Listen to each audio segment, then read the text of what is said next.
What is good, everybody? This is the most interactive sports talk show anywhere. It's Offsides. Mark, Ryan, and Diesel, and we are the Fan Upstate, rolling on until 7 p.m. today. You can say it with me. Can I get an amen? Here is what's coming up on the show today. 4 teams in college football are favored to win every game they play. Is Clemson one of them? I will give you my top 10 teams post-spring in college football today. Steph Curry and Magic Johnson. Is Steph close to overtaking Magic as the GOATs? We will tackle that with a tale of the tape. To fire or not to fire, a couple of massive Freudian slips in the sports world over the last few days. We'll get your opinion on that. If you had to pick the NFL playoff teams as of today, should I stay or should I go? Who's in and who's out on that list? We have got your weekly What's Your Beef segment coming up at 4:40. It is Can We Stop? We've got the top 5 at 5. We've got Keith Smith, a national NBA guest on the NBA playoffs at 5:20. And we have you here on the most interactive sports radio show anywhere. All sorts of fired up to be here today, man. Super Tuesday edition of the show. Very excited about what we've got cooking today.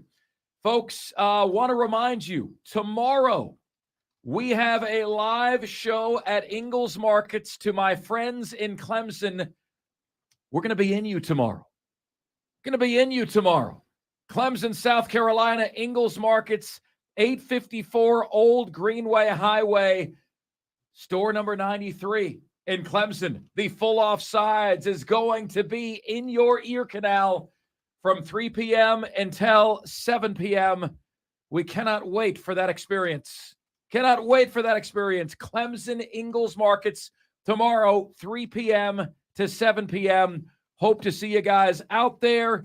The touring rock show continues. That is Offsides with Mark, Ryan, and Diesel. Here's how you guys can take part on what we got cooking today. 844-FAN-PHONE. That's 844-FANFONE. That's 844-326-3663. The text line is there for you as well at 71307. Simply start your text with the word fan, and away you go on the show. You know, we opened yesterday discussing the fact that Shane Beamer is under some pressure. Now, that's not to say people hear that and they say, oh, my God, Mark Ryan, clickbait, like he's stirring stuff up again. No, I'm not saying he's on the hot seat. I'm saying he's under pressure. Because always when a coach hits at a school, you get the answer as to whether you hired the right or the wrong guy just about every single time in year 3. Methinks it shows a tremendous amount of insecurity when you hear anything even remotely approaching something you might not like, and you freak out without reading and understanding what it is you're freaking out about. I got accused today, Diesel. Somebody said I bring up Will Muschamp's name for clicks. Diesel, I don't know about you, but can we not do a hell of a lot better than Will Muschamp for clicks? Yeah, how many clicks is his name worth? That's exactly right. 2. Will Muschamp's name and a $1.50 will get you a bag of chips. That's it, man. That's it. So, look, I do think Beamer's under pressure because year 3 is when it happens, and there's a bunch of people saying that Shane Beamer is not going to do a whole heck of a lot this year in the win column. I keep hearing that. Shane Beamer is not going to do a whole heck of a lot this year in the win column. You got to jiggle it, Mark. I see you playing with your tip there, trying to get it to tickle just right. You can't see this, and even you on the stream can't see it. Well, honestly, on the stream, it looked like you were doing a little something untoward because your arm was sort of like reaching down, and you're doing like this thing here. So how do you know I wasn't? Those of you on the stream are getting a show, but yeah, he's jiggling the connection on his headphones to make it sound right in his headset. Yeah. So look, the number, the discrepancies. As I'm very much trying to get this show back on the tracks here, and Diesel is not letting me do that. Why? Right. The discrepancy on what the Gamecocks are going to be this year is crazy. It's crazy, man. Listen to this, for example. Matt Hayes on College Football says the Gamecocks are 10th out of 14 teams. Dennis Dobbs from CBS says the Gamecocks are 5th in the SEC. Okay, Matt Hayes 10th in the SEC out of 14 teams. Dennis Dobbs 5th. ESPN's FPI says the Gamecocks are the second to last team in the SEC, 13th out of 14th. DraftKings says they are number 8 out of the SEC. Well, who is right here? Who is right and who is wrong? Hey, we offered you the chance to move back to the ACC where you would absolutely dominate, and we got shellacked for it. I did. I got shellacked for it. South Carolina has got to learn how to respond to the initial punch. They didn't do that this last year. They didn't do that the year before.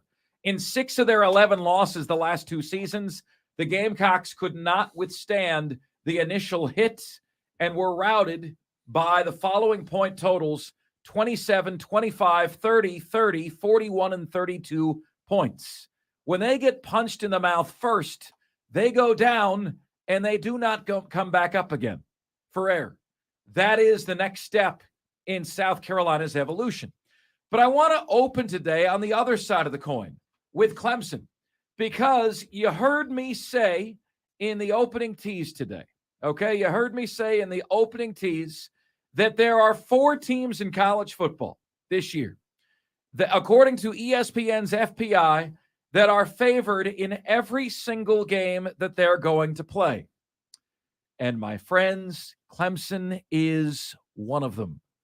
Favored in every game they are going to play this year. Well, it's easy when you play an all-cupcake schedule.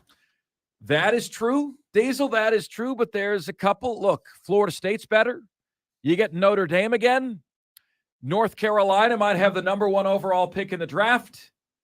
The last time we were told North Carolina was going to have the number 1 pick, Sam Howell went in the 5th round. Can North Carolina, other than 30 years of systematic academic fraud, Diesel, actually maintain a quarterback's draft stock this year? Because a couple years ago, Sam Howell was the guy. Well, not if they don't let him take underwater basket weaving classes to stay academically eligible. Ooh. Here we go, ladies and gentlemen. Here we go. Clemson schedule. It's true. Clemson schedule. Really, really surprising in a lot of respects. Percentage chance to beat Duke, 85%. 99% chance to beat Charleston Southern. 97% chance to beat FAU. 71% chance to beat Florida State at home. 74% chance to win at Syracuse. 87% chance to beat Wake Forest at home, no Sam Hartman. 75% chance to win at Miami. 73% chance to win at NC State. 63% chance to win at home against Notre Dame. 95% chance to beat Georgia Tech at home. 81% chance to beat North Carolina at home. And an 80% chance to win at South Carolina. There is but one game the entire year for Clemson that they have less than a 70% chance to win. It is Notre Dame in Death Valley at home. It is kind of a buzzkill that the win streak is gone, isn't it? I mean, like, seriously, folks, has a rival ever taken more from a rival in another game than South Carolina did from Clemson? All South Carolina could do at that point in their season was play spoiler. When Ohio State plays Michigan every year, there's a playoff berth, there's a conference title game berth on the line for both teams every single year. All South Carolina could do last season was play spoiler, and spoil they did. Longest home winning streak in America, poof. College football playoff berth, poof. Mark Ryan, you don't know that Clemson would have made the college football playoff last year. Yeah, I do. I talked to a committee member who said Clemson would have gotten the nod over TCU had they beaten South Carolina and won the ACC. The rival knocked Clemson out of both. Ended the home winning streak, knocked them out of the college football playoff. Really kind of surprising, given Clemson's lack of dominance the last couple of seasons, that the percentages are what they are. Look, I'm looking at these games. I think Florida State is a losable game. I believe at NC State is a losable game. Notre Dame is a losable game, and at South Carolina is a losable game. I'm not going to say at Miami is a losable game, Mario Cristobal year 2 yet, because of the level of dysfunction that program had a year ago. There's 4 losable games on the schedule. Florida State, NC State, Notre Dame, and South Carolina. Now, despite the fact that they're favored in every single one of these games, ESPN FPI gives Clemson just a 9% chance to go 12-0. But they've got a better than 50-50 shot of winning every single game on the schedule. Now, I would like to defend Clemson here for a moment, if I can. What we do as a society is we lambaste anybody who tries something that doesn't work out. I've had a little fun today at Clemson's expense. You remember the special teams play, Diesel, in the Palmetto Bowl, where Clemson fields a kickoff and they huddle up and then they proceed to fumble that ball away, and they were winning 16-7, exactly a third of the way through the game. 10 minutes to go in the second quarter. They had played 20 minutes of a 60-minute game up to that point. Clemson was leading 16-7. They get the kickoff, they huddle, and I tweeted today that the narrator says this meeting, this huddle, did not go as planned. Clemson fumbled the kickoff. South Carolina scored. You blinked and it was 16-14. Everyone loves to blast Clemson for this. I thought it was a clever play. Hey, a lot of these plays are genius if they work. And they're idiotic when they don't. And everybody said, oh, man, I knew we were in for it. I knew that Dabo thought we were screwed when he's pulling stunts like that. No, man, a lot of times those plays work. Those plays catch off guard and you score another touchdown there, you put the game away in the third quarter.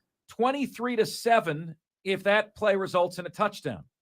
But it resulted in a fumble, which really didn't have much to do with the huddle itself, right? And I got a bunch of Clemson fans saying, Mark, why do you have to remind me of this play? I got a bunch of Gamecocks loving the play. This is what they love to laugh at Clemson for. It's because they always remind you of who throws a shoe. You know? They do. There's probably going to be another trick play, save for South Carolina this year. This one could very well work. The fumble had nothing to do with the little meeting, the little powwow they had on the field. All right. So I don't know. Was it cute? Yeah. Sometimes cute works, though. Right? Sometimes it works. Sometimes it's successful. You have your sexy plays in the playbook and you have your cute plays in the playbook. Sometimes cute works. I don't know. I feel like Clemson gets a raw deal for that because it didn't work, but it very well could have worked. I don't know. I think they get a bad rap for that one. But anyway, Clemson, one of 4 teams, the other 3 teams in America that are favored in all of their games this year, Diesel, are what teams are favored in all of their games? One of them is going to come to you immediately. Alabama? That is correct. That's not who I thought you would guess. Michigan? No. You get one more Ohio guess. State? Yeah, you get one more guess. Now think. You've gotten one incorrect. Okay? Ohio State is a yes. Alabama's a yes. There's one more? I've already given you Clemson. What other team is favored in every single one of their games? Have a very careful guess here. Would it be my team? No. I didn't think so. It'd be the 2-time defending national champion, Diesel. Okay. You never know. You never know. Georgia, Alabama, Clemson, and Ohio State. The one team that has the rights to the name Bulldogs, everybody else who uses Bulldogs, you got to change it. There you go. 4 teams. Those are the odds for Clemson. I'll defend the kooky trick play. You know, like I as opposed to just being vanilla and running the ball up the middle, they tried something different, right? You never want to get to the point as a creative mind where like you're boxing yourself in and you can never try anything different. This show tries things differently all the time. If you just get tackled there and the play never comes up again. Nobody ever mentions that play ever again. If you just go down, tackle for loss, you don't get a big gain on the play, whatever it is, you never talk about it again. All right. Coming up next on the show, lots of texts coming in. Love to see that. YouTube comments already going on. If you guys have not subscribed to us yet on YouTube, we'd love to have you. The Fan Upstate on YouTube is where you find us. Sorry in advance that you have to see Diesel and I, but here we are in all our glory. Hey, I make this look good. Doing our thing. Coming up next, after spring ball, the top 10 college football programs in America, according to yours truly. That is on the flip side. Here on the show that gives you both sides. It's Offsides, Mark, Ryan, and Diesel, and we are the Fan Upstate.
University studies have shown that using Babbel for 15 hours is equivalent to a semester of college Spanish.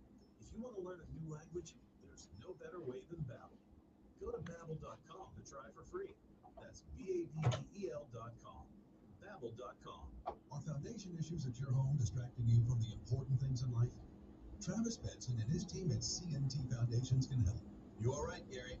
CNT can handle any foundation problem, so our customers can breathe easy and focus on what really matters. Let us handle the foundation repair while you handle everyday life. Set up a free consultation by visiting yourfoundationexperts.com. Call 864-581-3341. CNT Foundations, your foundation experts. This is Free for the Spring Away, a podcast about falling in love with music. I started a non-profit music school about 20 years ago called the Silver Lake Conservatory of Music. The reason that I started doing this podcast was music education. I'll be speaking with Rick Rubin, Thundercat, Stuart Copeland, Margot Craig, Corey Henry, Cynthia Arrigo, Sheila E. Patty Smith. Please listen and follow This Little Light, a presentation of Cadence 13 on the Odyssey app or wherever you get your podcasts.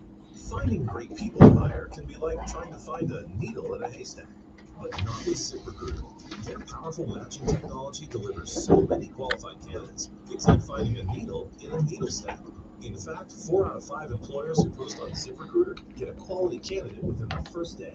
For less hay and more needles, head to ZipRecruiter. And right now, you can try ZipRecruiter for free. That's right, free.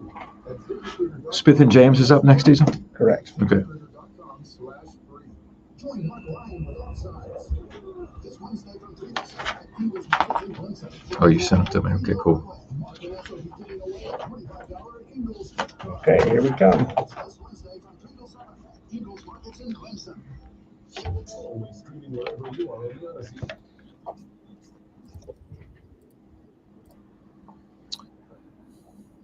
How's everybody doing? Super Tuesday episode of the show. Fantastic to have you guys with us, man. So, look, I was thinking about this today. Who are the top 10 teams in college football entering the 2023 season right now? Like, if you had to predict how the final top 10 is going to look at the end of the year today, or at least how it's going to look going into bowl season and New Year's Six season and college football playoff season, what is your top 10 as to how this season is going to play out? You guys know I'm like Jim Carrey in the movie Liar Liar. I cannot tell you a lie. I think the Florida Gators bottom out this year. And that doesn't mean that I think Billy Napier's not the guy. I just think the roster's turning out that way, where like you've had a kind of a mass exodus of the previous regime's talent. The new regime's talent isn't fully there yet, and I think the team is going to take it on the chin in 2023. I think the Gators are very likely to finish with a losing record. Their over-under is just 5.5 wins, according to DraftKings. And I think that's a fairly accurate over-under for Florida this year.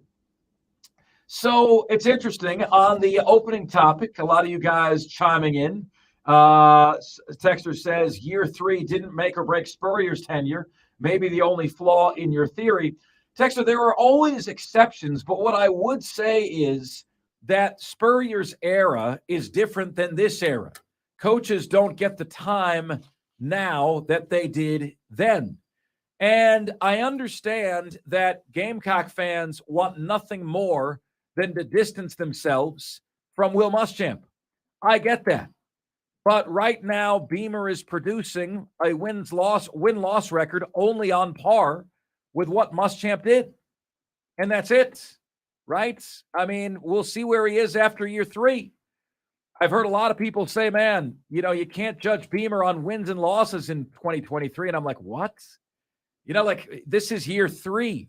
This is when the great coaches take a leap. You absolutely can judge him. I'm not saying he should be fired after this year, but it's awfully convenient for Gamecock fans to say, no, don't compare to Muschamp, compare to Spurrier. Well, you can't judge me, Mark, on the crimes that I committed before I was 21. Right. Texter says Spurrier in year 3 started 6-1 and got to number 6 in the nation, then proceeded to lose to Vanderbilt at home and didn't win another game all season. Let me see here. And missed a bowl, so says the texter. How many games did Clemson lose last year that they were favored in? Oh, yes. Yeah, look, nobody's saying that being favored to win means you're going to win. The same outfit, ESPN's FPI, that has Clemson favored in every game. In other words, they've got a better than 50-50 shot of winning all their games, says that Clemson is likely to have a record of 10.3 wins and 2.3 losses. It's called binomial probability, ladies and gentlemen. And what that means is if you got a 70% chance to win this game, 60% chance to win this game, 80% chance to win this game, you add them all up and you lose 2 games, right? It's not predicting that you win every single game. It's just that, it's better than a flip of a coin chance, right? Texter says, let's see here, Mark, I know South Carolina isn't on that top 10 teams in college football yet, nor should they be. But where would you have them if you look 5 years to a decade ahead? Could you see South Carolina making that list? Yes, I could see South Carolina making that list. What we don't yet, like what we're seeing from Beamer right now is a lot of momentum. What we're seeing from Beamer right now is inconsistency, right? Like total non-shows against Georgia and Florida, and then world beaters against Clemson and Tennessee. You're seeing capability. You're seeing a ton of energy, a ton of momentum. What we need to see this year is that the program truly has set a new standard, right? Like that a typical season for the Gamecocks is no longer between 5-7 and 7-5, but they've taken the next step. They're now an 8-4, now a 9-3 team. Spur Daddy says Clemson goes 10-2 and 8-0 in the ACC. They lose to Notre Dame and the Gamecocks. Lose 2 out-of-conference games. Go 8-0 in the ACC. We will soon see if that is the case, my friends. By the way, most overrated team to me in college football to start the year is Florida State. Most overrated team. Yes, they had a good win. First game of the year by a single point against LSU. What were Florida State's next best wins last year? Anybody? Bueller, Fry, what were Florida State's next best wins? And it's not just the wins, it's how they looked in the games that they played, right? The next best wins for the Seminoles last year after LSU were Florida and Oklahoma. Both of those teams were 6-6, okay? Those were Florida State's second and third best wins the entire year. But you get the wins over the brands, and you're winning games that in years past, 2 years ago, 3 years ago, you're not winning those games.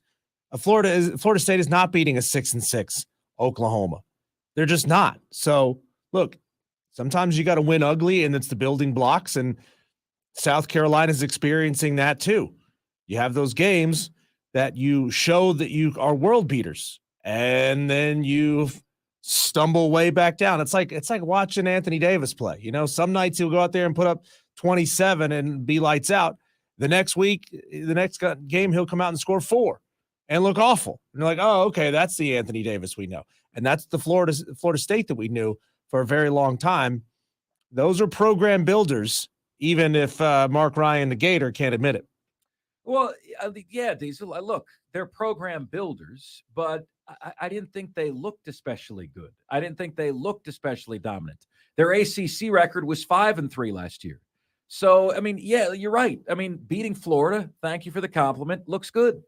Beating Oklahoma in Brent Venables' year 1, even though they're 6-6, you're beating a brand. I hear you. Beating Florida, so easy, even Georgia Southern can do it. One time, Jason. One time. Who's the worst team Appalachian State's lost to the last 10 years? All right? Wipe that smile off your mug, I'll tell you. How many times has Florida played Georgia Southern? What's the all-time record there? Well, I remember that we played them once when I went to school there, and it didn't go so well for Georgia Southern that time around, man. Yeah, Florida State 5-3 in the ACC last year, but I want to get to my top 10 teams for this year. Okay, my top 10 teams here in 2023. Let's count down from 10 to 1, shall we? What do you say? Number 10 for me, I'm going to say Utah. Utah blows me away. No team, no coach gets more out of less than the Utah Utes. Back-to-back Rose Bowls. Yeah, they lost both games, but they made back-to-back Rose Bowls. 2 consecutive Pac-12 championships for Utah. Why did they lose the Rose Bowls? Cam Rising, their quarterback, was knocked out of both games. The last one suffered a torn ACL. Only chance Florida has to win at Utah is if Cam Rising isn't back from that torn ACL. He's been rehabbing all year. They lose Dalton Kincaid to the NFL. And there's a lot of good Pac-12 teams this year. Washington, Oregon, USC, Utah, Oregon State. You know, all 5 of those programs are in the top 15 in a lot of preseason polls. I got Utah in the top 10, man. I think they're really, really freaking good. Number 9 on my list for 2023, I'm going to go Washington. Kalen DeBoer. How about that for a year 1 in Seattle, man? Unbelievable job. They get one of the best returning quarterbacks in the country in terms of Michael Penix Jr. They're the favorite to win the Pac-12 this year. Penix Jr. is a Heisman favorite. They've got a good defense. Edge rushers Braylon Trice and Zion Tupola-Fetty combined for 13.5 sacks last year. Washington is my number 9 team heading into this year. Number 8, I'm going to go LSU. Year number 2 for Brian Kelly and company. In Baton Rouge, I think they look to be better. Jaden Daniels, can he stay healthy? Year 2 as the starter. Looked very explosive, very unstoppable from this Gator standpoint. Always good on the defensive line. Watch out for Kyron Lacey. 92 catches last year and had a 70-yard touchdown in the spring game. LSU, to me, is a top 10 team in 2023. Number 7, you talk about a coach who is bordering. He's definitely under pressure, could very well be on the hot seat, is exactly where Kirby Smart was a couple of years ago at this time. Ryan Day, Ohio State. The natives are restless. Back-to-back losses to Michigan. Remember, just a couple of years ago, it was Harbaugh can't beat Ohio State. Now it's Ryan Day can't beat Harbaugh. No C.J. Stroud. No Paris Johnson Jr. on the offensive line. Question marks on the defense. Must beat Michigan, but Michigan is projected to be better than they are. Kyle McCord is probably going to replace C.J. Stroud. But it always comes down to, do you beat Michigan? And this year's game is at Ann Arbor. Are they going to beat Michigan? I say no. It's one of those rivalries that proves that everything is cyclical.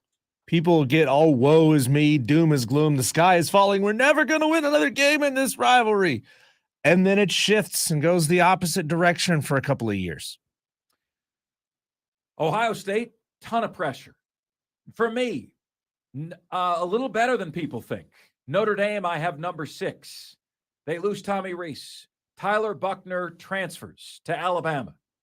Sam Hartman comes to South Bend. Alabama. Makes a huge difference.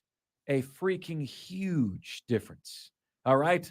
Notre Dame has a star in every single position group. Listen to the schedule.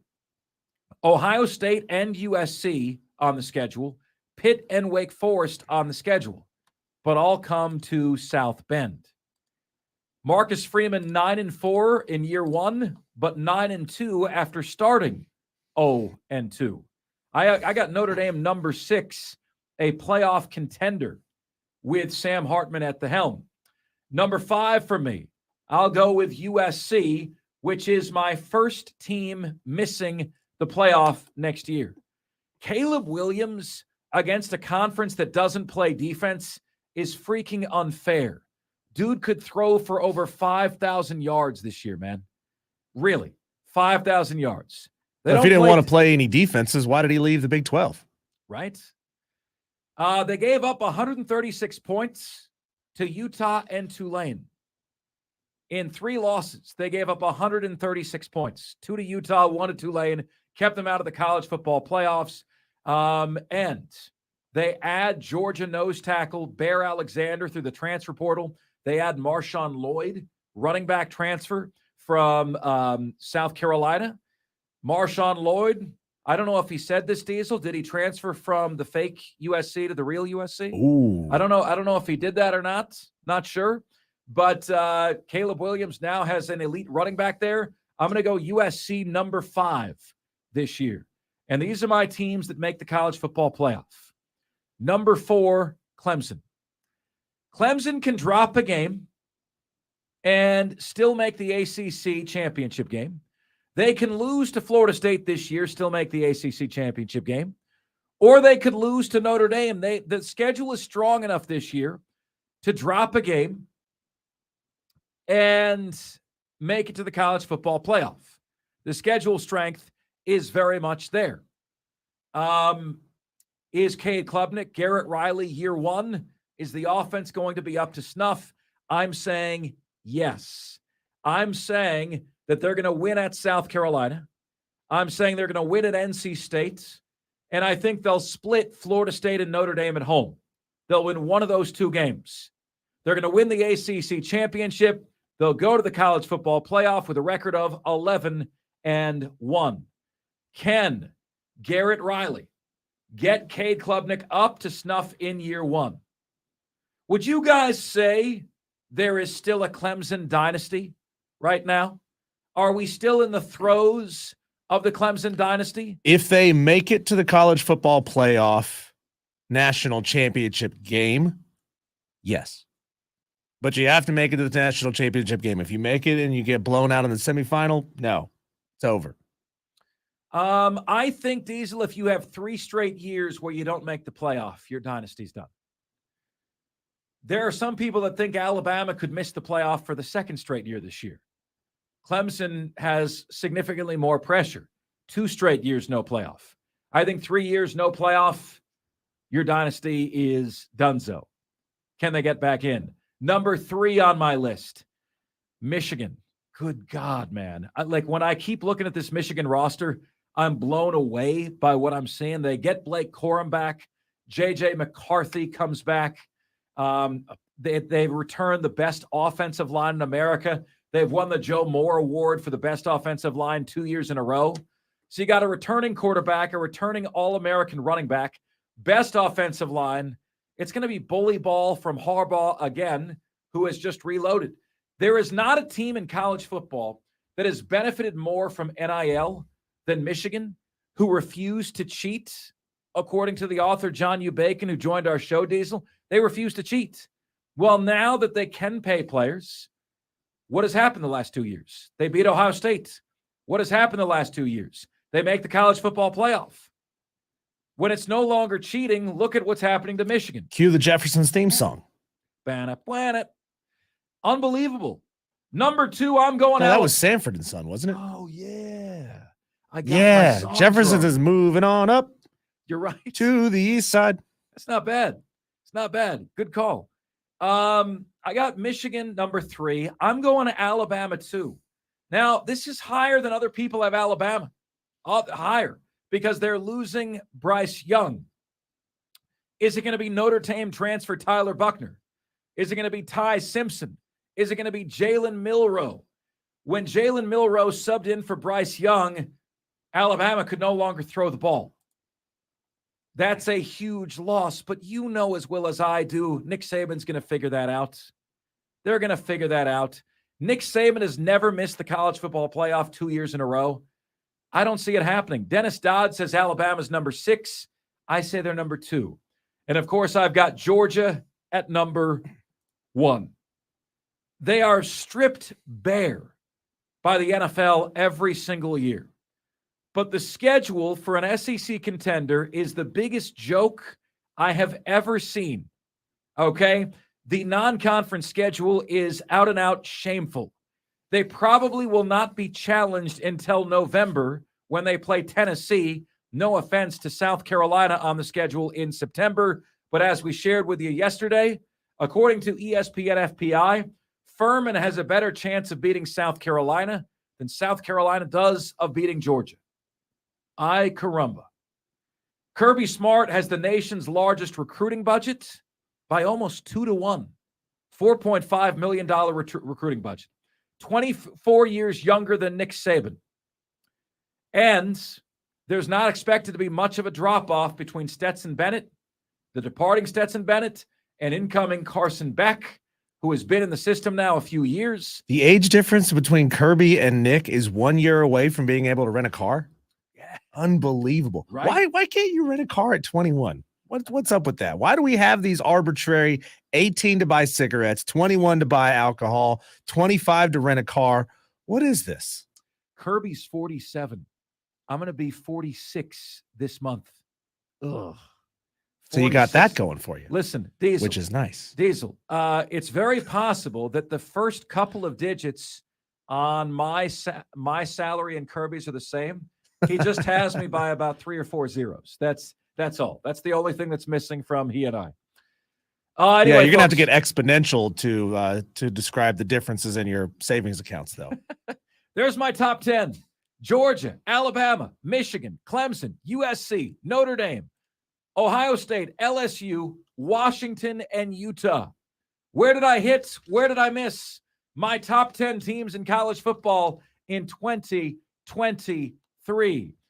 Coming up next, one dynasty is on the brink, but is it time to dethrone a GOAT?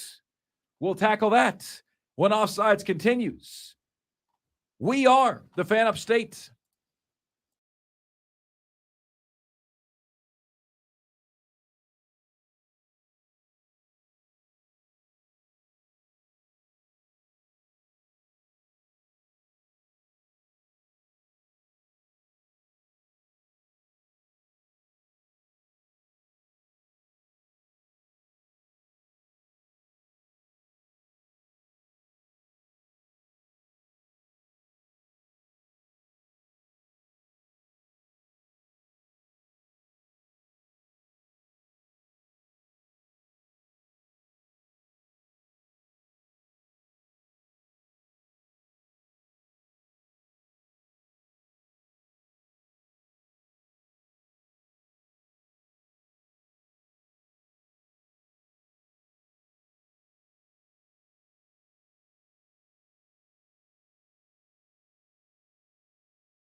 It's Offsides, Mark, Ryan, and Diesel. We are the Fan Upstate. Little quick programming reminder.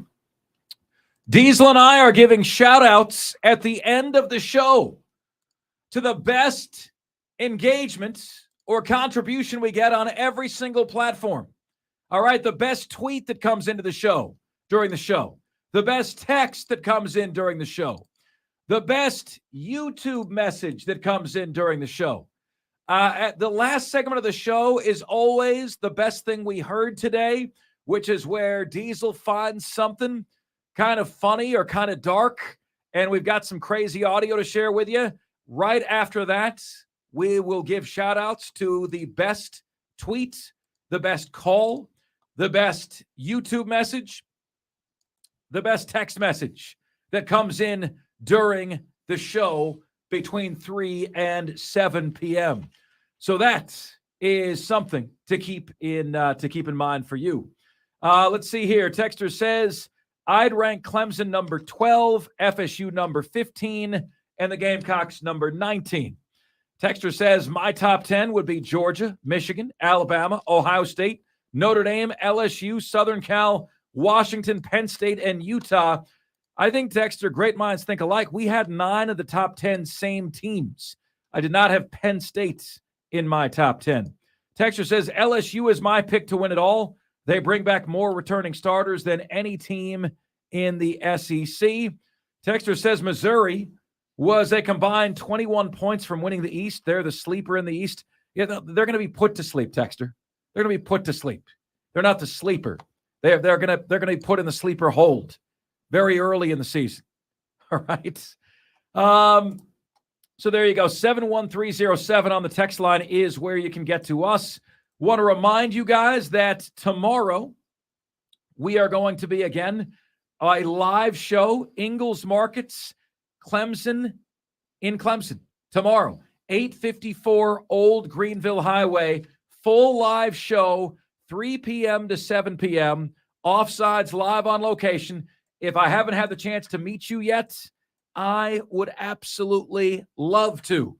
So if you listen to us down Clemson Way, if you value non-homer radio, which, look, I understand that if you live in and around the Clemson area, there is a homer radio option. I could never do that. I could never listen to that. I don't really respect that. I can't do homer radio. Like I told you, I'm Jim Carrey in the movie Liar, Liar. I cannot tell a lie. If you value our unbiased approach to doing a show, we'd love to meet you, man. And I believe this is our first show ever at Ingalls in Clemson, South Carolina. So very excited about being out there. 854 Old Greenville Highway in Clemson, South Carolina. And let me tell you, I picked, when the series began, Golden State to beat the Lakers in 5 games. That's 4-1 Golden State. The Lakers are now up on the Warriors 3-1. They win last night 104-101. Warriors had a 7-point lead heading into the fourth quarter and are just getting nothing from Klay Thompson. They're getting nothing from Draymond Green. Nothing from these cats. I think it's time that this team needs some major work in the offseason personnel-wise. They need to trade for a young star. They need to really push to get somebody in that can add some youth to that lineup. I mean, Klay is getting old. Klay is breaking down. Steph is getting old. Draymond is getting old. This is a very, very old basketball team, and if you don't bring in some fresh blood and some fresh talent and some fresh stars that can add an extra little spark, this is what happens. You just slowly age out, but you kind of rest on the laurels of, all right, this core group of guys can go out and win most nights in the regular season. Well, this ain't the regular season anymore. Is there anything, Diesel, athletically or sexually, that you can no longer do that you used to be able to? No, I just keep getting better with age. More virile than ever. Yeah. I stumped you there, didn't I? No, look, it sucks to get old, Diesel. It sucks. There are things all the time that are like, man, like I'm more tired after I did this than I used to be. Steph is 35, and one could argue like he's never played better basketball. He's 35. Clay is 33 and seems to be falling off a cliff. Same for Draymond Green. Second best player on this team in this series has been freaking Andrew Wiggins, who is known as a defensive stopper, right? And Los Angeles, like finally, I feel like LeBron has help, legitimate help, finally. And it's coming from literally the most unpredictable places. Austin Reeves is 24 years old out of Oklahoma, wasn't drafted. How about all those cats, like all these scouts that apparently know everything? He's only 24, wasn't drafted out of Oklahoma. Austin Reeves. Lonnie Walker II, all right, out of Miami, a first-round pick out of San Antonio, pick number 18 in 2018. It's Greg Popovich's job to get the most out of that guy. San Antonio gave up on Lonnie Walker. Lonnie Walker scored 15 points. Lonnie Walker was Steph Curry for the Lakers last night in the fourth quarter. Lonnie Walker, in his first 11 playoff games, scored a total of 23 points.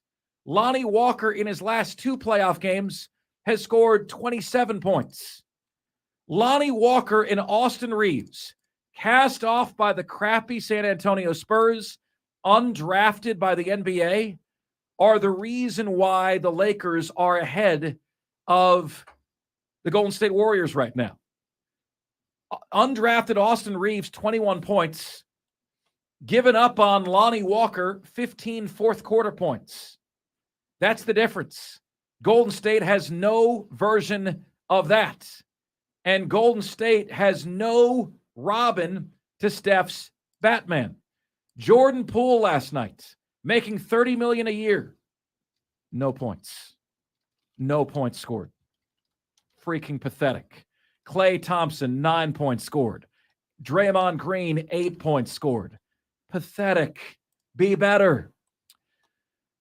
Look, I continue to be blown away by what I see from Steph, and I think the reason we're so interested in Lakers Warriors is because of the legacy points that are on the line in this series. We'll tackle that next, right here on the most interactive sports talk show anywhere. It's Offsides, Mark Ryan and Diesel, and we are the Fan Upstate.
Man, I want to tell you something weird that happens to me every single day. It's this weird, like, Is this going to be part of you things that you can't do anymore now that you're getting older segment? I don't think so. Could be Diesel. I don't know. I don't know. But like you guys know, right? You guys know that like I did a few years ago. I did the vaccine trial because I wanted to help us get a vaccine for COVID and save some lives and also give myself some protection. And like as part of that, we had to like monitor our temperature when we had the shots at different times of the day. And I thought, Diesel, that I was having a problem because we went on the air and like the first commercial break, I took my temperature and it was like 100.6. And I was like, that's weird. And then the next day I took my temperature and it was 99.8. And I'm like, well, they say like the normal temperature is 98.6, right? It was 99.8. Third day, temperature is 100. And I was like, I was writing all these numbers down, and then it hit me, Diesel. It had nothing to do with the vaccine. I get a fever every day when we're on the air. I've got, you know how like see people say I'm filled with hot air, Diesel? I literally am. And the only prescription is more cowbell. That's it. I got like, a fever. Isn't that crazy, guys? Like I get so amped up, and like you know, the show is an explosion of personality and opinions and everything like that. Ooh. But it's like my brain is working like it's like my body goes into this game mode. It goes into like fight or flight mode. You just gave me my can we stop for today. Did you? Yeah. I can't wait. Like I had one in mind. This one just tops it. Can't wait. Can't wait. Guys, isn't that the craziest thing? And like I've had family members tell me like Mark, like what is your blood pressure during the show? And I said, I'll never let anyone take it. You know, like it's not going to be healthy. You know, I promise you, it's not going to be healthy. But I'm not anxious. I'm not anything. It's just kind of like I'm exercising. I'm in my fight or flight. I'm making it happen. How crazy is that? Like when I'm on the air, I have a low grade fever every single day, and I never knew it. I never knew it until I did that vaccine thing and they made me monitor my temperature. And I'm like, man, I got a problem here. I got a fever. No, it's nothing to do with that.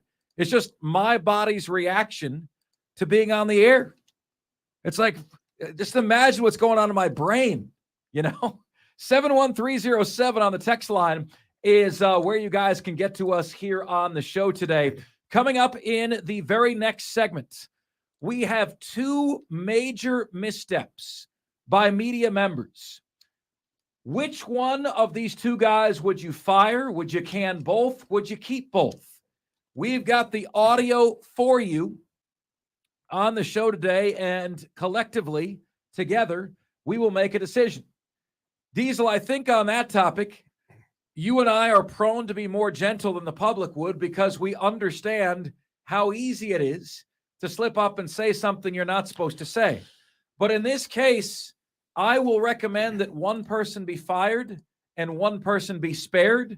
And we'll play the audio with you. Both of these Freudian slips, missteps, took place in the last week. 71307 on the text line. We've got a bunch of comments coming in on YouTube. If you haven't followed us, subscribe to us. That's it. Subscribe. If you haven't subscribed to us yet on YouTube, please do so. We'd love to have you. The Fan Upstate on YouTube. You can see us in our full glory, and I apologize in advance for what you're going to see. You know, now having run multiple YouTube channels, it usually takes 6 months to a year to achieve what we achieved in the first 6 weeks. Yes. Subscriber-wise, video, like view-wise, we've had a couple of videos go massively viral for a channel of ours, infancy, you know, under 150 now subscribers. It was 70 when our most viral video hit. We had 70 subscribers. So that's a note out there for anybody who has considered making YouTube content or getting into a career of content creation. Subscriber count means virtually nothing. If you have great content that people want to interact with, they will find it. It will get suggested to them. I mean, the biggest video I ever had on my Diesel on Radio YouTube channel came when I had about 300 subscribers. Now, Wow. almost 10,000. Wow. Incredible. Guys, I look at Golden State and the Lakers, and I look at this series, and I say, why is this series in the NBA a topic in South Carolina, where admittedly the NBA interest is minimal? Why is this series getting double the ratings of any other series? Boston, Philadelphia is a pretty doggone good series, right? Tied 2-2. MVP Joel Embiid, top 5 player Jason Tatum, emerging star Jaylen Brown. Why is this series so captivating? And as I've thought about this and as I've considered this, my feeling is that it's because there are so many legacy talking points on the line here.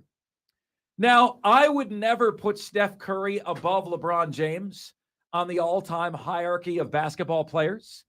I think LeBron James is number 2. I think Steph Curry is top 15 all time. But if the argument is who is the most impactful player of this era, and Steph Curry wins this series and wins another NBA title, there's an argument for Steph. If I were to say to you guys, what team is the best team in the NBA of the last 40 years? Okay? Last 40 years. Let's say 1980 until 1993. I'm sorry, 1980 until 2023. 43 years. What's the best NBA team over 43 years? The Lakers from 1980 to 1991 won 5 championships.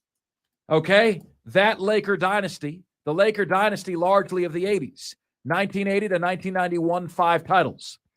Chicago Bulls, 1991 to 1998, 6 titles.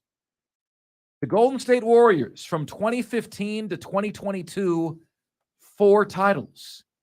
One more title from this group, my friends. One more. And this Golden State Warriors team is no worse than the second best NBA team the last 40 years. All right, I'm not talking about like an individual seasons team. I'm talking about the core group, right? The Lakers of the 80s, the Bulls of the 90s, Steph Curry's Warriors. They win another title, they're in the discussion for the best team of the last 40 years. And this is my favorite one. I was on vacation last week, but the week before, I said to you guys, who is in your all-time starting 5? Like if you had an all-time starting 5, who would be that starting 5 to you? And I said, if I'll show you mine, if you show me yours. Family program, ladies and gentlemen, eyes up here. Eyes up here. Here was my all-time starting 5. Hakeem Olajuwon at center. Larry Bird at power forward. LeBron James at small forward. Michael Jordan at shooting guard. And Magic Johnson at point guard. But the more that I watch Steph Curry, the more that I am wondering if there is more of a debate for the GOAT point guard than any of us previously thought, than any of us previously considered. Let's look at the list of accomplishments here, shall we? Over the course of their career, Magic Johnson averaged 19.5 points a game. Steph Curry averages 24.6 points a game. Magic Johnson averaged 7.2 rebounds a game. Curry 4.7. Magic 11.2 assists. Curry 6.5 assists. Magic more rebounds and assists. Curry more points. How about awards? Magic 5-time champion. Curry 4. Magic 3-time Finals MVP. Curry 1. Magic 3-time MVP. Curry 2. Magic 12-time All-Star. Curry 9. Magic 9-time All-NBA First Team. Curry 4. Magic 4-time NBA assist leader. Curry, 2-time NBA scoring champion. Magic, 2-time NBA steals leader. Curry, 1-time NBA steals leader. Well, Mark, Magic Johnson was pretty consistently ahead of Steph Curry in just about every single award category you mentioned. Yeah, they were close, but Magic had the edge. And if you gun to my head today, if you say, Mark, Magic or Steph, I'm still going to say Magic. But as I continue to watch what Steph is doing, I do believe Steph has a chance to catch Magic. The reason why last night was so big is a win last night for Golden State, and they're the favorite to win the series. It's 2-2. 2 out of the remaining 3 games are in Golden State. They had it. A loss last night. Percentage chance of teams winning a series down 3-1, 5%. Do you think 95% of teams down 3-1 lose? Do you think a lot to do with the reason Steph is not necessarily initially considered in these GOAT point guard conversations is just the fact that he's a little guy? Like, we saw Magic do it. Magic was 6'9". Magic was a large, impressive individual, more akin, obviously, to LeBron James than he is Steph Curry. But Steph is only 6'2". We think of Steph as this little guy. Honestly, a lot of people think of Steph as Muggsy Bogues. They think he's 5'3". He's not. He's 6'2". He's not a little guy. But for the NBA, he's considerably shorter than most. I think that stature difference, we just don't see him as this do everything utility, dunking the ball from, halfway through the lane kind of guy. It's obviously it's not his game, but I think that has a lot to do with it. I'll tell you what, Diesel, you go back and you read the Steph Curry scouting reports coming out of Davidson. It's hilarious because they're still right about everything they said. They just are wrong about how great he is. Right. Here's what it says. Small in stature. Yep. Not elite athletically. Yep. Right? Is going to get pushed around. Right? Speaking of not elite athletically, did you ever watch him on that show, Holy Moly, when players would get to pick whether Steph chips the ball for him or a robot chips the ball for him? No. Most of the time, the robot was better.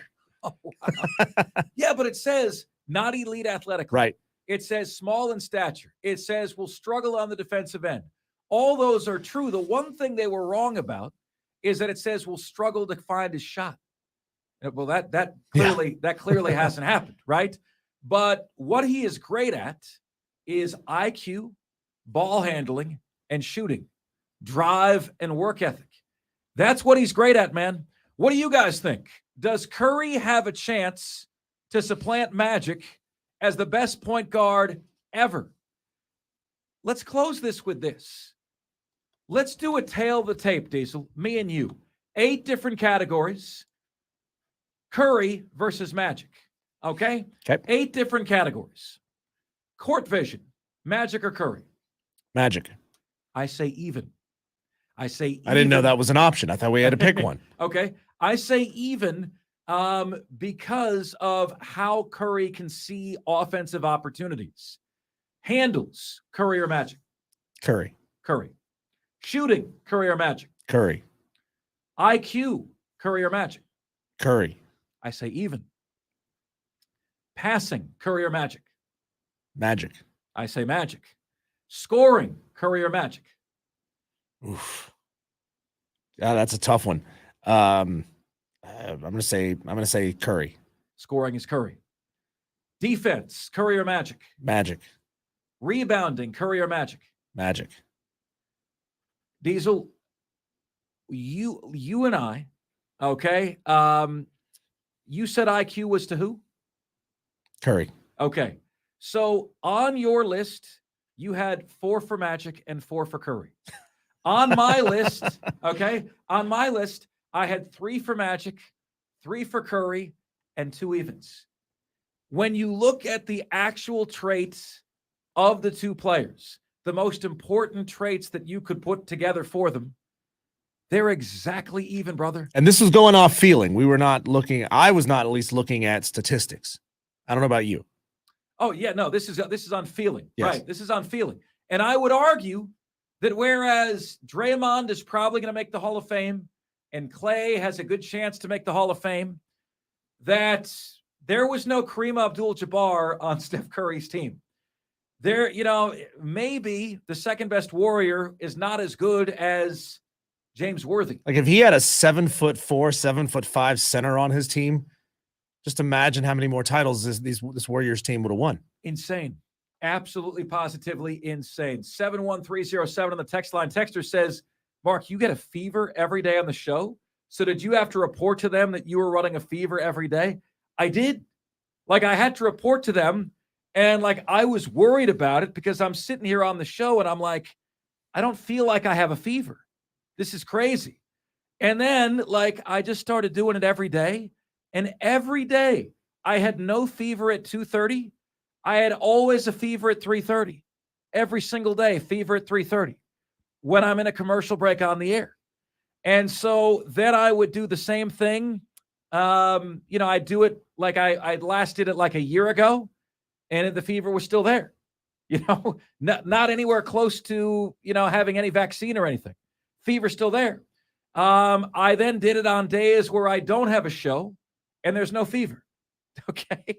But like when I'm doing this, when I'm on the air, when I'm using this amount of mental energy and this amount of fight or flight and this amount of opinion, trench warfare, fever's there, man. Are you sure you just didn't overheat walking up the stairs to get here? Man, I hope the stamina's a little bit better than that, Diesel. Give the engine some oil, please. Please give the engine some oil. All right, my friends. Coming up next on the show, should these guys stay or should these guys go? Somebody is very likely to lose their job, and you are going to play judge, jury, and executioner. That's next. This is the most interactive sports talk show anywhere. It's Offsides, Mark, Ryan, and Diesel, and we are the Fan Upstate.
It's Offsides.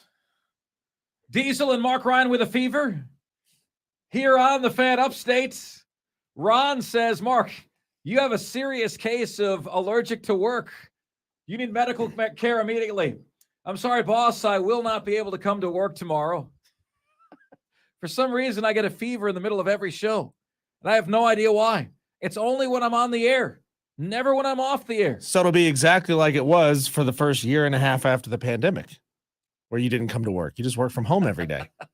That's exactly right. Trey Davis on YouTube says the only prescription is more cowbell.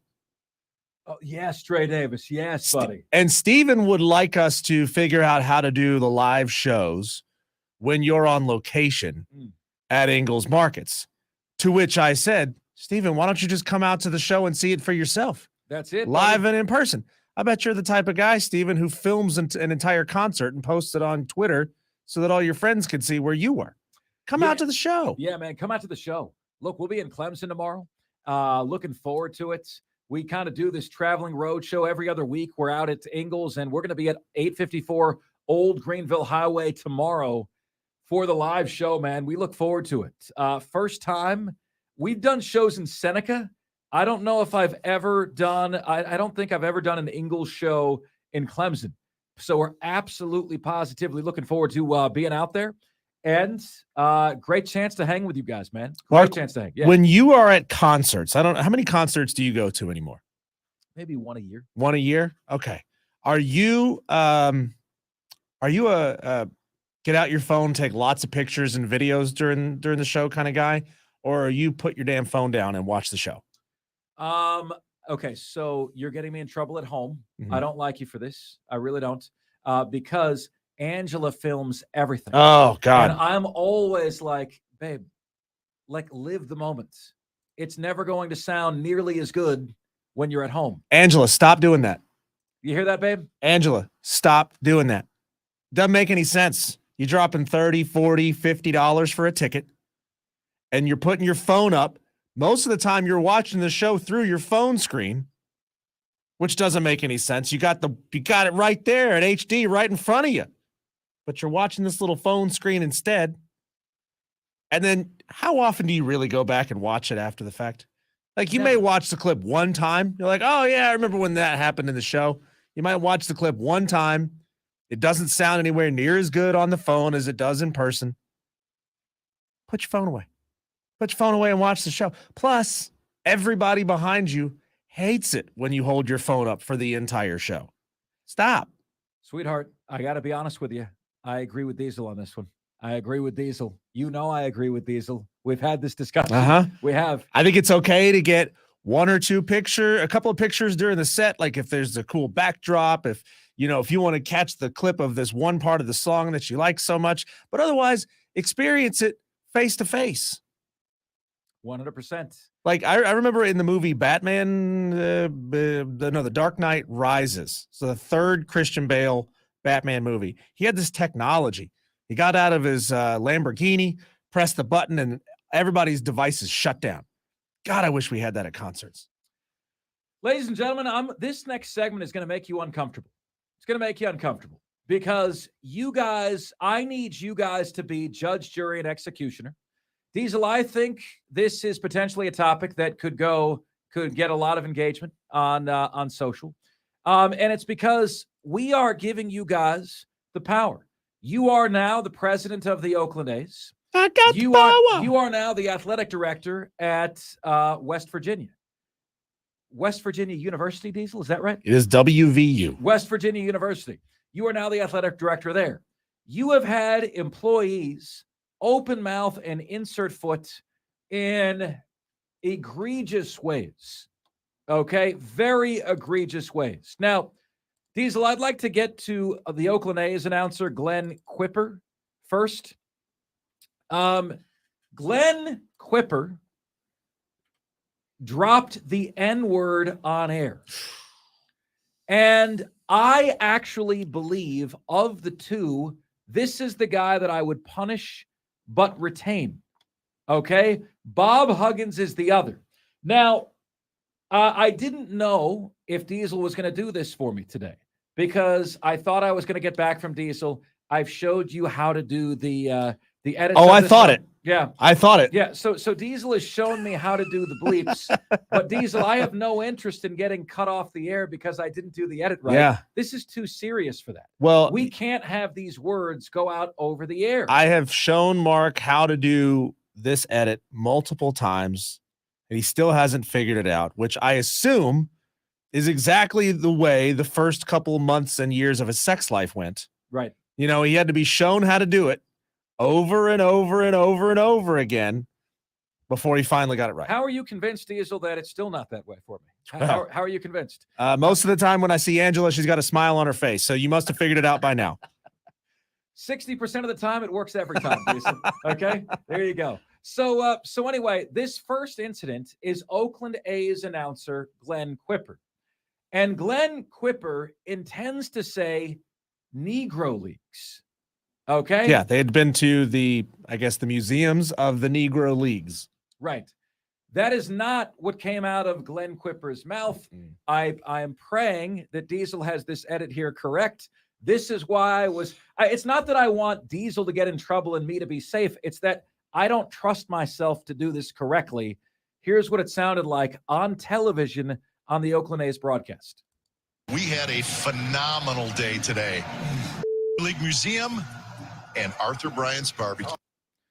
So he says the N-word League Museum as opposed to the Negro League Museum. Diesel, this is so difficult because, number one, and my family made this point, the fact that word could come out of his mouth at all meant to my family that it's a part of his vocabulary. That's a bold assumption. Right? That is a very bold assumption. That was their take. Okay. They may not be wrong, but it's a very bold assumption. My take was I've always felt like that word is too close to Negro League, which you can say.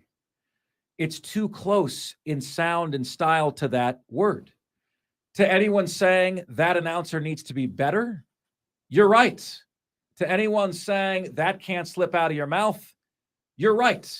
But Diesel, for the same reason that, like, it amazes me that people think I would be the level of idiot that would make up something that Graham Neff told me on the sideline. Like, I'm just going to be on the sideline at Clemson making stuff up. There's no way in hell that this announcer intentionally went on the air and dropped the N-word. Just like, hey, let me just slide this in here. No one will ever notice it. There's no way that would happen. So should you be fired for a brain fart that comes out of your mouth accidentally? We open it up to you guys. 71307. You can call us in on this as well. 844-326-3663. I am disciplining him. Sure. He has gone to, now he's already been to Negro League functions, Diesel, since then. Like, I think it was my sister and my mom who said, yeah, but Mark, for that to come out of his mouth means that it's not the first time he's saying it. That's what they said. I wouldn't fire Glenn Quipper. No. I would say, man, there's going to be discipline for that. You absolutely have to know what you're saying. Yeah. That word cannot come out of your mouth. Diesel, there's a couple of words that never come out of my mouth, even if I'm parroting what somebody else said. Sure. Okay? That is a word where if somebody says, what did he say? I still never say the word. Yeah.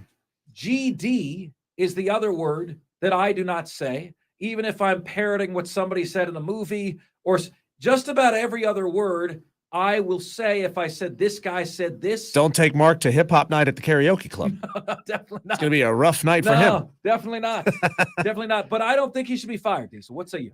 No. I assume that he is a many-year radio professional. He's play-by-play for, you said, the Oakland A's? Yeah. Okay. So he's been at this for a very, very long time. And it's funny. I know a lot of people, Mark, who are in radio, who in normal conversation say words you can't say on the radio all the time. I happen to be one of them. I say those words all the time. I wish I had a better vocabulary and cleaner vocabulary than I do. But, again, I don't know Glenn and his the way he speaks when he's off the air. Radio professionals, a lot of us, all of us should have an uncanny ability that when a microphone is in front of our face, you don't say certain words. Like it's ingrained into us. When the microphone is there, you don't say certain words. I also asked the question, Mark, if it's a live broadcast, where's the producer with a dump button? Like they have it. They have a dump button. I guarantee you on live television, they are on a 8 to 20 second delay, depending on what this broadcast system uses. They have that for a reason. They have that just in case somebody in the crowd who just so happens to be 2 rows below where the microphone is yells out a 4-letter word that you're not allowed to say on television. They have that for a reason. Where was the producer dumping out of that to avoid this entire situation? Well, this is Diesel. This is Tom Brenneman. This happened at Cincinnati a couple of years ago. And that was, and Castellanos has hit a long drive. Remember, he got caught in the middle of his apology. The guy hits a home run in the middle of him apologizing. It was the most awkward apology ever. Where was the dump Really button sorry there? for what I did. I am apologetic for what I did. Contreras hits a long fly ball over the left field wall, and I should not have said what I said. I apologize to my family and the team. And that's exactly what it sounded like. So where was the dump button there? It seems to be something that is much easier pulled off on radio than it is on television. I could see, given the similarity of those 2 words, the words you can't say and Negro Leagues, I can see how that would happen. I can also see my sister and my mom's point. What's the punishment? Ladies and gentlemen, should that guy be fired? Should Glenn Quibber be fired for that word coming out of his mouth accidentally? Diesel, I am giving him a 1-month suspension. I am having him attend sensitivity training. I'm having him attend classes on the history of the Negro Leagues. But after a month, he's back at work. Didn't he just take a class on the history of the Negro Leagues? He just went to the museum. Yep. Look, there are times I fumble words all the time. I've never fumbled that word. But I can't imagine having been in front of that word all day. And by that word, I mean Negro Leagues, because he was just at the museum, and that's the subject matter that he was talking about at the time. I could see how it just, you don't intend to say it. Your brain just slips and it comes out. I don't see anything more than about a week suspension on this. So Diesel and I vote that Glenn Quibber keeps his job. Okay. Perhaps because we have empathy, because we realize how easy it is to have something slip that just comes out the wrong way. Guys, every single show, I have something come out of my mouth that I wish came out differently. Every single show. There is never a show where I'm like, man, if I could do that again, I would word that differently. Every single show. So what do you guys think? Do you discipline? Do you fire Glenn Quibber? There you go. It just happened. There you said file. You meant to say fire. It just happened. It's that easy. Verbal fluency is only 86% accurate. And that's it. Like, think about that. 14% of what we intend to say does not come out the way we intend for it to. So when we come back, we'll get to Bob Huggins and his open mouth insert foot moments. My verdict for Bob is different, and we'll get to that next here on Offsides.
So we are empowering you to make hiring and firing decisions based on a couple unfortunate Freudian slips.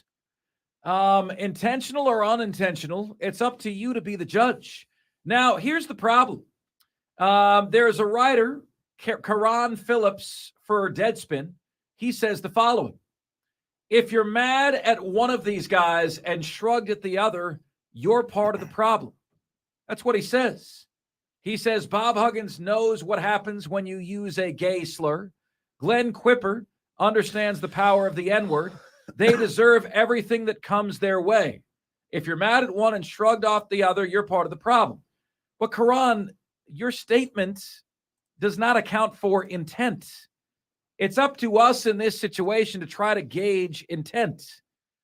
Like, do you really think a broadcaster of 20 years, just randomly one day, the same day he visits the Negro League Museum, is going to drop the N-word on television on purpose? Now, I want to compare that to what we're going to hear right here from Bob Huggins, who joined a show on WLW yesterday in Cincinnati. Listen to the premeditated nature of this. You know, like, this is, to me, is character revealing, because it shows how Bob Huggins talks when he doesn't think he's on the air. He knows he's on the air here, Diesel, but it was such a chummy atmosphere. This, to me, was like Bob Huggins, who he really is at the bar. Listen to this. What is going to be bleeped out here is a gay slur. Okay, is the most common four-letter gay slur that Bob Huggins uses to describe people from Xavier. Hello. Coach Bob Huggins, you're on the air. I'm sitting here with Steve Muller and the Segman. What would make you think I wanted to talk to you? Hey, Coach. Now, we're telling Huggins stories, but we had a cut at which you kind of took a little shot at me as not being a trustworthy person. Would you want to revise and extend those remarks? Absolutely not. Hey, Hugs, I told him I thought it was misunderstood, taken out of context. It was out of context. I don't know. It must have been my thoughts at the time. Now, Steve also tells me that you have the best portal transfers. Have you poached any Xavier guys to come to play for West Virginia? Catholics don't do that. No, we're above the fracas, aren't we? No problem. Yeah, absolutely. I mean, I tell you what, any school that can throw rubber penises on the floor and then say they didn't do it, my God, they can get away with anything. Rubber penis. Was this it's a crosstown shootout, wasn't it? It was transgender night, wasn't it? What? Was that it? It was a crosstown shootout. Yeah, no, what it was all those Catholic, I think. All right. They were envious they didn't have one. Wow. You even hear the moment where the broadcasters who were laughing it up, chumming it up, having a great time in this conversation, when even they were like, ooh, I don't think that can be on the radio. Ladies and gentlemen, Diesel and I have both voted that Glenn Quipper keeps his job. Bob Huggins, you're West Virginia University's athletic director. Do you keep him or fire him after that? On the West Virginia basketball Twitter account, statement from Bob Huggins. Earlier today on a Cincinnati radio program, I was asked about the rivalry between my former employer, the University of Cincinnati, and its crosstown rival, Xavier University. During the conversation, I used a completely insensitive and abhorrent phrase that there is simply no excuse for, and I won't try to make one here. I deeply apologize to the individuals I have offended, as well as to the Xavier University community, the University of Cincinnati, and West Virginia University. As I have shared with my players over my 40 years of coaching, there are consequences for our words and actions, and I will fully accept any coming my way. I am ashamed and embarrassed and heartbroken for those I have hurt. I must do better, and I will. As contrite as you could possibly be, honestly, West Virginia, the university, has come out with a statement saying Coach Huggins' remarks today on a Cincinnati radio show were insensitive, offensive, and do not represent our university values. Coach Huggins has since apologized West Virginia University does not condone the use of such language, then takes such actions very seriously. The situation is under review and will be addressed by the university and its athletics department.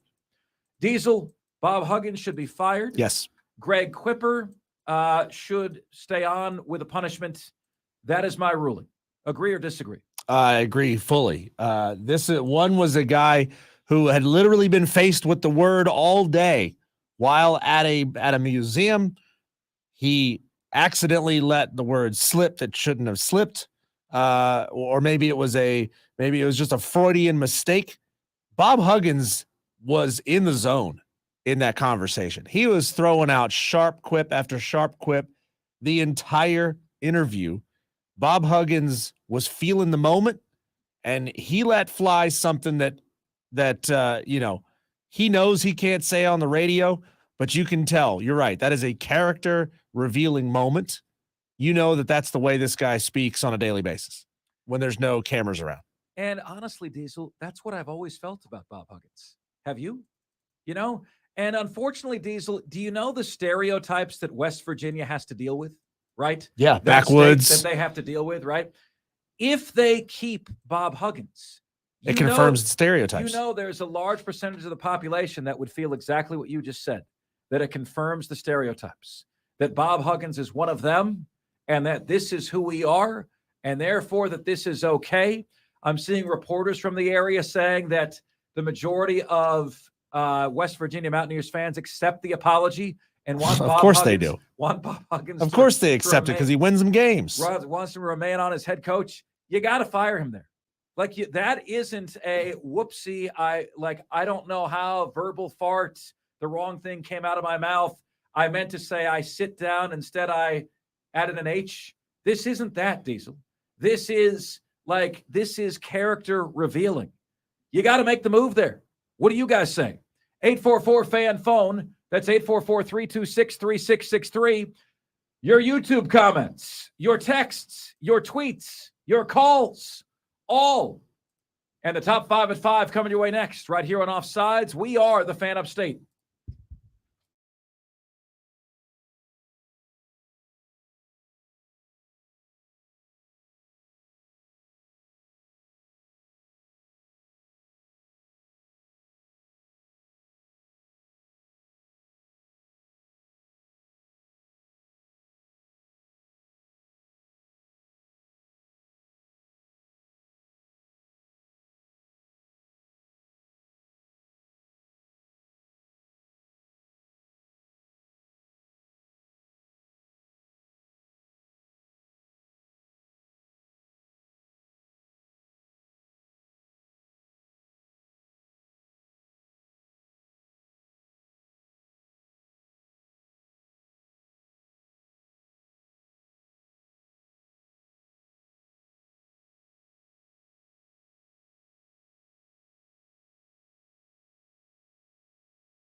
What's good, everybody? This is the most interactive sports talk show anywhere. It's Offsides. Mark, Ryan, and Diesel, and we are the Fan Upstate, rolling on until 7 p.m. today. Can I get an amen? Tomorrow, live on location, Ingles Markets in Clemson. The Upstate's #1 sports talk show is coming to the building. That's right. Offsides, live on location inside Ingles Markets, 854 Old Greenville Highway in Clemson. Our first show from the Ingles Markets in Clemson.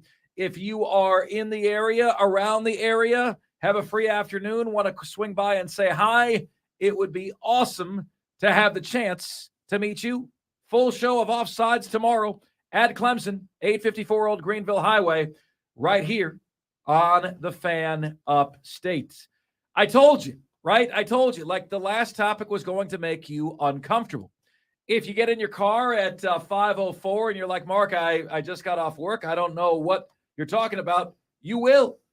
Because the top 5 at 5 is in the offing. The top 5 biggest sports stories of the day, the top 5 topics we're discussing. Ladies and gentlemen of the Upstate, Offsiders, the top 5 at 5 starts right now. And now, the top 5 at 5. And 5, 4, 3, 2, 1. Hit it. 5. Atlanta Braves get set for a 2-game set with the Boston Red Sox tonight. Boston has been better than expected. The Braves were expected to be really good, but there were 3 projected top 10 teams in that division: Philadelphia, the Mets, and Atlanta. And everybody but Atlanta sucks so far. As a matter of fact, in the entire NL, the Braves are the only team with a .600 winning percentage. Not the case in the American League, where the Rangers off to a 21-13 start, winning percentage .618. The Blue Jays 21-14, winning percentage .600. The Orioles 22-13, winning percentage .629.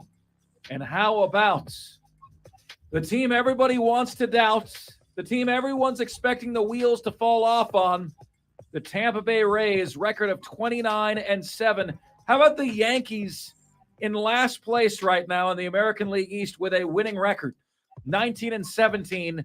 They're in last place. Are we headed for an Atlanta-Tampa Bay collision course? Think about where baseball was when it started in the South, okay? The Atlanta Braves were the only team out here, and they sucked forever. Forever. Like, Atlanta was the worst team in the bigs when I was growing up. Worst team. Then they had that run, Bobby Cox, in the 1990s. But the Marlins have had blips of success. The Rays have had blips of success, but they've never gotten over the hump. How sweet would it be if the South ruled the day and had an Atlanta-Tampa Bay Rays World Series? Is that change, ladies and gentlemen, that you can believe in? I say hell yeah. Next up. 4. So we looked at the South Carolina ESPN FPI schedule yesterday, and we do the same today for Clemson. There are 4 teams that are favored, according to ESPN's Football Power Index, to win every single game this year. Is Clemson one of them? Ohio State? Check. Alabama? Check. Georgia? Check. And yes, Clemson. Check. Clemson, according to ESPN's Football Power Index, favored to win every single game this year. Let's run through these. Here we go. Duke, 85% chance to win. Charleston Southern, 99%. FAU, 97%. Florida State, 71%. At Syracuse, 74%. Home against Wake Forest, 87%. At Miami, 75%. At North Carolina State, 73%. Hosting Notre Dame, 63%. Hosting Georgia Tech, 95%. Hosting North Carolina, 81%. And hosting South Carolina, on the road at South Carolina, 80%. What do you make of that? Do I think Clemson is going to go undefeated? No, I do not. But I do think they have a really good shot at 11-1. Predicting today, I would say that at home, Florida State or Notre Dame could clip them. But I think an 11-1 Clemson, that is the ACC conference champion, would have an unbelievable chance of going unbeaten. What are the odds, according to ESPN's FPI, of Clemson being 13-0 after the ACC championship game? 6.8%. Next up. 3. At number 3 today, I continue to be blown away at what Steph Curry is showing us at the age of 35. You know, Allen Iverson fell off a cliff. He suddenly stunk. James Harden had a great last game, but can do that once out of every 10 games, it seems like. Can't do it consistently anymore. Steph Curry, because his game is predicated on IQ, on ball handling, and shooting, these are skills that don't really erode with age. You could argue he's playing his best basketball right now. And is it time, my friends, to begin to have the honest debate about who really is the best point guard ever? Is it Magic Johnson? Is it Steph Curry? We look at the tail of the tape. Steph Curry averaged 24.6 points per game in his career. Magic Johnson, 19.5. Rebounding, Steph Curry's at 4.7 rebounds a game in his career. Magic Johnson, 7.2. Assists per game in their career, Steph Curry, 6.5. Magic, much more, 11.2. But when we look at the 8 categories, the 8 traits of point guards, what Diesel and I came out with was a wash for Steph and Magic. Court vision, who's better, Steph or Magic? I say even. Handles, who's better, Steph or Magic? I say Steph. Shooting, who's better, Steph or Magic? Obviously Steph. Basketball IQ, who is better? I say even. Passing, who is better, Steph or Magic? I say Magic. Scoring, who is better, Steph or Magic? I say Steph. Defense, who is better, Steph or Magic? I say Magic. Rebounding, who is better, Steph or Magic? I say Magic. Tally it up. I've got 3 votes for Curry, 3 votes for Magic, and 2 votes even. Does Steph have a chance to retire as the greatest point guard that the game has ever seen? What say you guys about that? Next up. 2. At number 2. This again, huh? Keep or fire. 2 sports personalities, open mouth and inserted foot over the last week. The first is Glenn Quipper, who had a visit to the Negro Baseball League Museum and then got on the air to broadcast the A's game, and instead of saying that word, actually dropped the N-word. Here's what it sounded like. Hope you can understand. Bleeped so we can keep our jobs. We had a phenomenal day today. League Museum and Arthur Bryant's Barbecue. There's no way that guy intended to do that intentionally. He should be disciplined for the Freudian slip. But you don't broadcast for 20 plus years and then have that day at the museum and then just decide, hey, you know what? I'm going to be just flippant and let it slide. No one's going to catch this. Nobody believes that, right? I hope you don't believe that. It was amazing to me that people thought when I was on the field at the Clemson orange and white game for the spring game, that like I would have the stupidity of making up something that Graham Neff told me right there on the sideline. Like it is so dumb to make that accusation. I'm on the sideline. I'm going to make up something I was told. What? Like, how does that even make any sense? Right? I think it's equally dumb to accuse an announcer of having a hateful heart when the word that you can't say sounds similar to the word that you can say, and he just had a great day at that museum. So Glenn Quipper, to me, gets a punishment, but after serving the punishment, he keeps his job.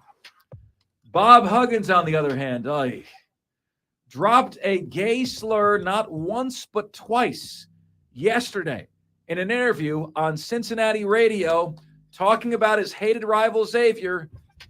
He dropped the most common four-letter word slur for It's 3-letter slur. well, when you add an S, it's 4, right? Okay. 3-letter gay slur that is 4 letters. When you add an S to it, it's the most common gay slur. Here's Bob Huggins yesterday. Steve also tells me that you have the best portal transfers. Have you poached any Xavier guys to come to play for West Virginia? Catholics don't do that. No, we're above the fracas, aren't we? No problem. Yeah, absolutely. I mean, I tell you what, any school that can throw rubber penises on the floor and then say they didn't do it, my God, they can get away with anything. Rubber penis. Was this I think it's a crosstown shootout, wasn't it? It was transgender night, wasn't it? What? Was that it? It was a crosstown shootout. Yeah, no, what it was all those Catholic, I think.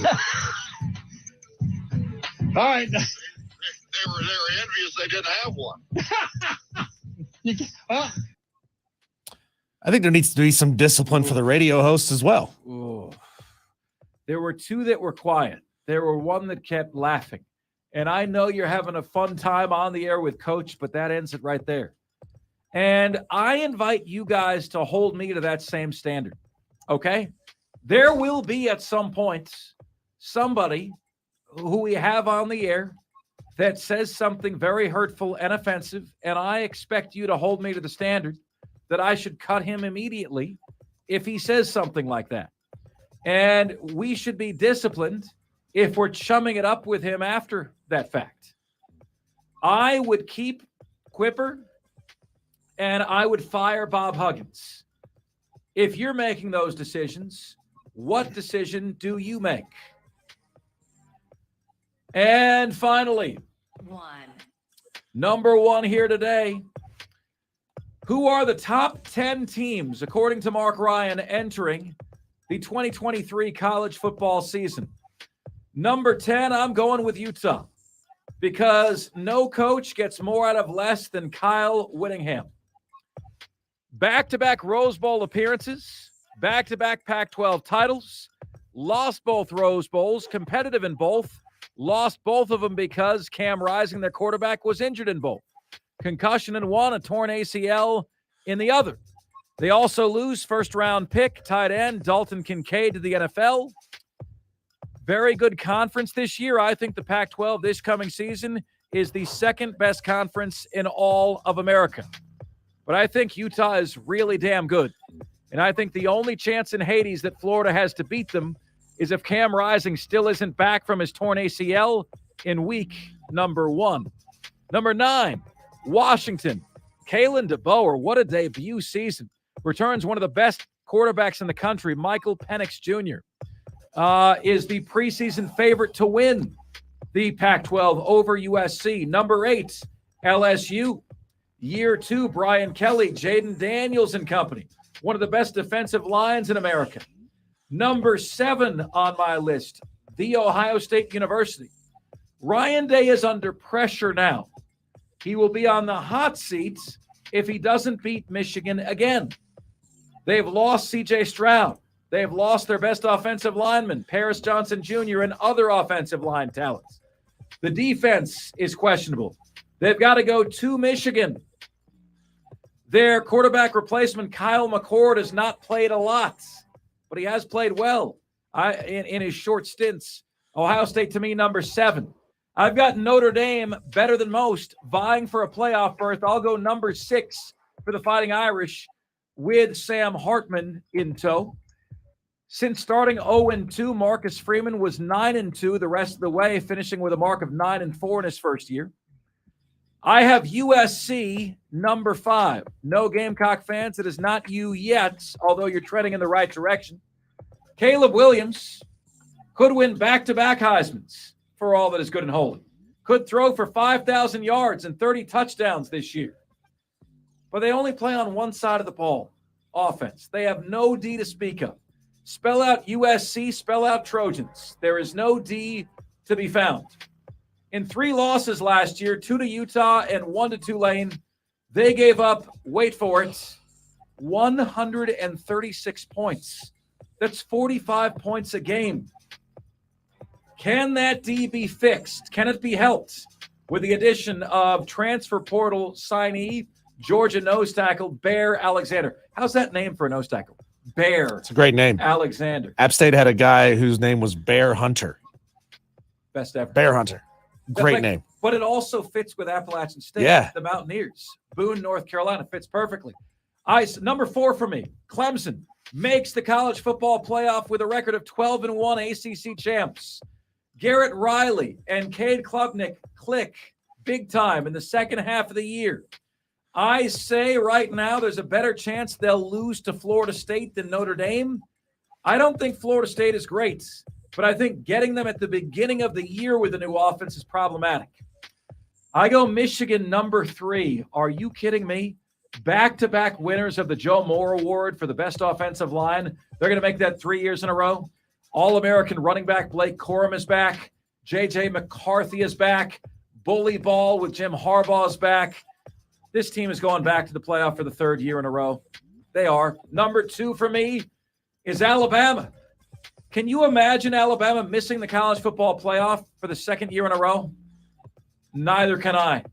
Last year, late second field goal against Tennessee, last second 2-point conversion against LSU kept Alabama out of it all. I don't think they miss it 2 years in a row. Nick Saban has got to make a decision. Who's the QB? Who's replacing number 1 pick, Bryce Young? Is it Jalen Milroe? Is it Ty Simpson? Is it Notre Dame transfer Tyler Buckner? He'll make the right call. Alabama will be back in the college football playoff this year. And then, of course, number 1, Georgia, stripped bare by the NFL the last 2 years, and it doesn't even matter. As many as 16 players with starting experience are coming back, as many as 8 on each side of the ball. The schedule is sponsored by Charmin. It is that soft. They have the largest recruiting budget in America, and the feeling is Carson Beck might be the equal to Stetson Bennett in that offense. Carson Beck is projected to be Stetson Bennett's replacement. So if the if Congress can get involved and say the NCAA can't be a monopoly and has to allow players to profit off their name, image, and likeness, why can't they also step in and say, Georgia, you can't be a monopoly and hold all of these resources above everyone else? It's all about the donations, man. Yeah. It's all about your boosters. That stuff is not legislated. If it would be, college football would be much more equitable. And those are today's top 5 at 5. Now it's your chance to chime in. 844-FANFONE. That's 844-326-3663. Text line is there for you at 71307. Start your text with the word fan and away you go. You can get to us on Facebook, on Twitter, and on YouTube at The Fan Upstate. If you haven't checked out the YouTube page yet, I invite you to please subscribe to us there. Guess what? We picked up 2 new subscribers since the show started. Heck yeah, man. Great to have you. The Fan Upstate on YouTube. And finally, email.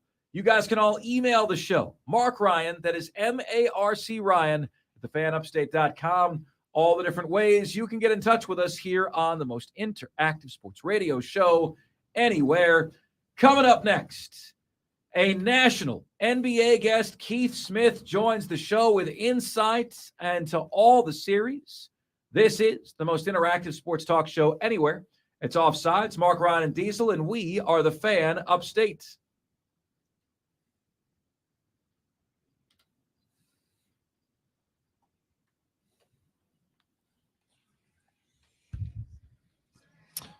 All right, YouTube, that's going to do it for the show today. Thanks for watching, and thanks to the 2 new subscribers who joined our YouTube channel just in the last 2.5 hours on the show. That is awesome.